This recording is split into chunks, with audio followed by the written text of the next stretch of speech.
안녕하세요. 고수의 장사법 시리즈 24번째 시간입니다.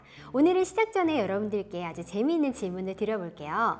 건강 잡지에서 뱃살을 빨리 빼는 방법과 멋진 복근을 만드는 방법, 이 두 가지 제목 중에 어떤 것이 더 많이 팔릴까요? 아주 재미있는 질문인데요.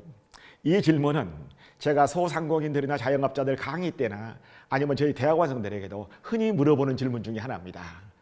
아마 대부분 멋진 복근이라고 생각하실 텐데요. 정답은 뱃살 빼는 방법입니다. 그런데 실제로 한 사이트에서 검증을 해봤었더니 사람들이 압도적으로 뱃살 빼는 방법을 더 많이 클릭했었어요. 바로 이 문제가 오늘 우리가 다뤄야 될 주제입니다. 정말 의외네요. 그런데 이런 심리가 우리 매장 운영에도 좀 도움이 될까요? 바로 이것이 심리학의 문제거든요. 그래서 오늘은 정말 중요한 심리학의 원리 하나를 여러분과 같이 생각해 보도록 하겠습니다.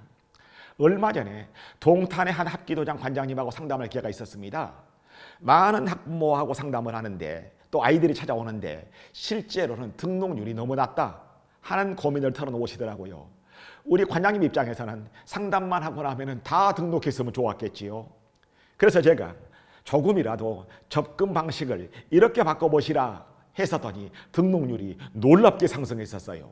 기존에는 합기도로 체력을 기르고 아이들의 인성을 키워드립니다 라고 상담을 했었는데요. 이렇게 바꿨었어요. 자녀가 학교에서 위험한 상황에 처하거나 괴롭힘을 당한다면 스스로 자기 체력을, 자기 몸을 지킬 수 있어야 되지 않을까요? 이렇게 말하라 했거든요. 완전히 다른 접근이네요. 여기에 바로 가장 중요한 심리학적인 원리, 바로 인간의 손실 회피 심리예요. 이건 2002년도 노벨 경제상을 수상한 데니얼 카너만의 전망 이론, 프로스펙트 세오리라는 이론인데요. 사람들은 갇힌 가치라도 이익보다도 손실을 무려 2배 반 정도 더 크게 느낀다 하는 점이에요. 예를 들어 볼게요. 주사위 게임에서 100만 원을 잃을 가능성이 있다면 사람들은 최소한 250만 원 정도의 이득이 보장될 때만이 참여하려고 덤빈답니다. 즉 손실의 고통이 이익보다도 그만큼 더 크게 느껴지는 것이지요. 그래서 이건 웃긴 것은 일상생활에도 우리가 이런 점들은 많이 찾아볼 수가 있어요. 건강 잡지를 살펴보게 되면 흔히 두 가지 헤드라인이 적혀져 있죠. 방금 서두에 말씀드린 것처럼 뱃살을 빨리 빼는 방법, 복근을 갖는 방법, 둘 다 사실은 같은 목적이지요. 언뜻 생각하게 되면 더 멋지고 그럴듯한 복근을 갖는 방법에 대해서 헤드라인을 달면 사람들이 더 좋아할 것이다, 더 클릭률이 높을 것이다. 그런데 서두에 말씀드린 것처럼 두 헤드라인의 효과를 검증해 본 결과는 정반대였었어요. 사람들은 뱃살을 빨리 빼는 방법이라는 헤드라인 기사를 훨씬 더 많이 읽었다고 해요.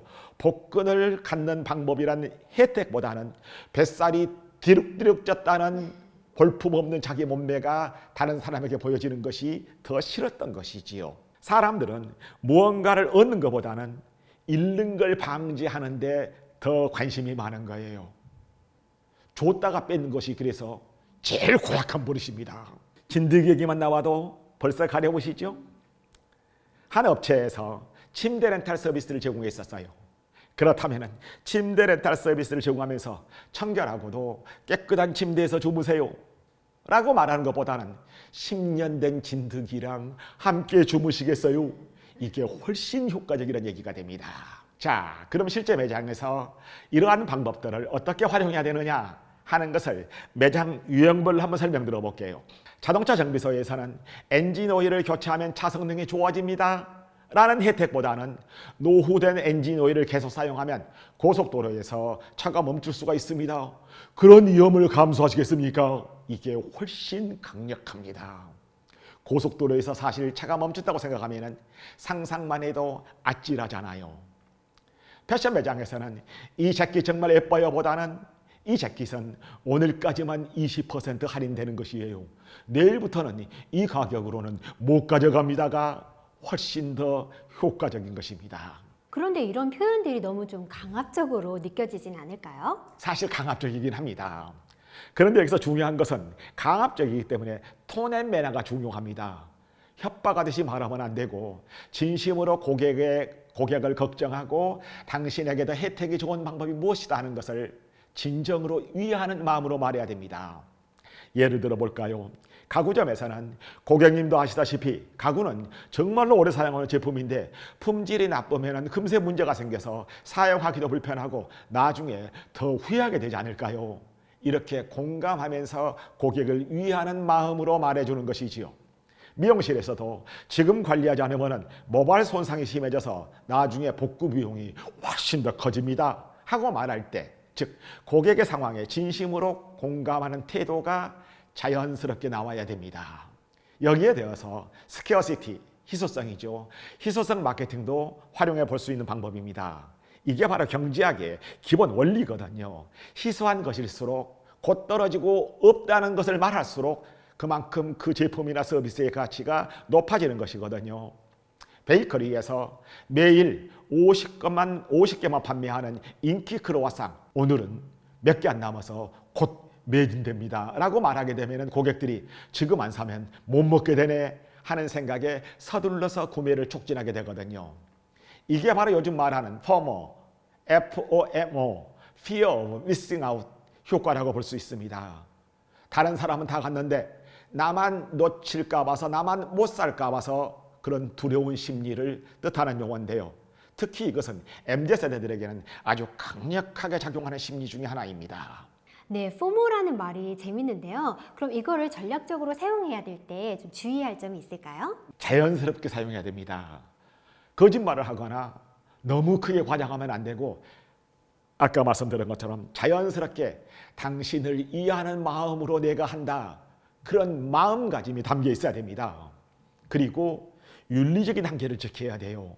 실제로 고객을 속이는 것이 아니라 진짜 손실을 방지해 주면서 동시에 매출도 올리는 서로 간의 윈윈 전략이어야 된다는 점입니다. 자, 그런 매장에서 실제로 어떻게 이것을 말해야 되느냐, 그 패턴을 제가 몇 가지 알려드릴게요. 첫 번째로는 예방적 소비를 강조하세요. 무슨 얘기냐 하면은 지금 안 하면은 나중에 더 비싸져요 라고 말하는 대신에 지금 하시면 나중에 드는 비용을 훨씬 전략하실 수 있어요 라고 예방적 소비를 강조하고요. 두 번째는 타이밍을 강조하세요. 이번 달 등록을 미루면 다음 달에는 자리가 없어서 등록할 기회를 잃을 수도 있습니다 라고 말하면 효과적일 겁니다. 세 번째로는 구체적인 손실을 제시하세요. 피트니스 센터에서는 1회 방문권은 2만 원이지만 월 회원권은 10번만 나와도 훨씬 저렴합니다 처럼 숫자로 직접적으로 보여주는 방법이지요. 정말 실용적인 조언들이네요. 그런데 이런 방법들이 정말 효과가 있을까요? 다 심리학적으로 검증된 방법입니다. 앞서 말씀드린 합기도장만 해도 등록률이 30%가량 높아졌기 때문에 그렇습니다. 이것은 전 세계 마케팅에서 그리고 노벨 경제학상을 수상한 데니얼 카네만에 의해서도 검증된 방법이다. 이렇게 자신 있게 말할 수 있고요. 아마존에서도 24시간 안에 주문하지 않으면 내일 받을 수가 없습니다 라는 메시지로 즉석 구매를 유도하고 있는 모습을 볼 수가 있습니다. 네, 이번에는 우리 시청자분들이 궁금해하실 질문 몇 가지 드려볼게요. 첫 번째로 이런 방법들을 쓸 때 고객이 부담스러워하진 않을까요? 바로 부담스럽지 않게 하는 것이 핵심입니다. 핵심은 고객의 입장에서 자연스럽게 고객을 위하는 마음으로 톤 앤 매너를 가져야 됩니다. 그래서 강요하는 톤이 아니라 조언하는 톤으로 말하는 것이 중요합니다. 그러려면 해야 합니다라는 대신에 이렇게 하시면 어떻겠습니까? 하고 제안하는 식이 더 적절한 톤 앤 매너가 될 것으로 생각됩니다. 네, 이번에는 두 번째 질문인데요. 작은 매장에서도 이런 게 효과적인 전략이 될까요? 대형 매장은 시스템이 복잡하지만 작은 매장은 우리 소상공인들은 고객과 매장 안에서 직접 대화할 수 있는 기회가, 접촉할 수 있는 기회가 훨씬 더 많아지거든요. 즉 진정성 있고 자연스러운 소통을 할 수 있는 환경이 자영업이나 소상공인들이 더 적절하다는 뜻입니다. 예를 들어서 동네 카페에서 원두가 떨어져 가는데 다음 입고까지는 며칠 걸릴 예정이에요 라고 자연스럽게 말하게 되면 단골 손님들이 미리 주문하려고 할 게 아니겠습니까?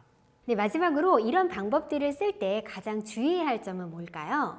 과도하게 사용하지 마세요. 뭐든지 적절한 것이 중요합니다. 지금 안 사면 손해라고 하면은 매번 그렇게 말하게 되면 고객이 피로감을 느끼고 믿지를 않아요. 따라서 거짓된 정보를 제공하는 것은, 너무 과장된 정보를 제공하는 것은, 너무 강요하게 되게 되면 고객에게는 오히려 신뢰감을 잃게 됩니다. 진짜 한정 수량일 때 진짜 한정 기간에만 사용하세요. 네, 마지막으로 오늘 가장 강조하고 싶으신 내용은 뭘까요? 오늘 가장 강조하고 싶은 것은요, 손실 회피 심리를 활용하라. 이것은 고객을 속이는 것이 아니라 고객의 진짜 손실을 방지해 주는 것이다. 그래서 다시 우리가 합기도장 사례로 돌아가게 되면, 아이가 위험에 처해 있을 때 스스로 지킬 수 없다는 것은 부모에게는 엄청난 강박관념이고 손실입니다. 저희는 그 손실을 방지해 드린 것이고요. 이것이 바로 등록을 많이 하게 되게 되면 매출을 올릴 수 있는 기회가 되는 것이지요. 결국 고객의 실질적인 손실을 방지하면서 동시에 매출도 높이는, 고객과 내가 윈윈하는 전략을 만드는 것이 핵심입니다. 그래서 고객이 나중에라도 그때 그 사장님 말씀 듣기를 참 잘했다, 이렇게 생각할 수 있도록 제안을 하는 것이 핵심입니다. 고객과 내가 모두 함께 이기는 전략, 그게 진짜 고수의 장사법이거든요. 네, 정말 현실적이면서도 윤리적인 접근이네요. 이번에는 교수님, 다음 시간에는 또 어떤 이야기를 들려주실 예정인가요? 다음 시간에는 비싸요가 좋아요로 바뀌는 3F 대화법에 대해서 함께 얘기해 보도록 하겠습니다. 다음 시간 내용도 굉장히 기대가 됩니다. 오늘도 귀한 시간 감사합니다. 네, 시청자 여러분, 오늘 배우신 손실 회피 심리를 진정성 있게 활용해 보시고요. 저희는 또 다음 시간에 뵙도록 하겠습니다.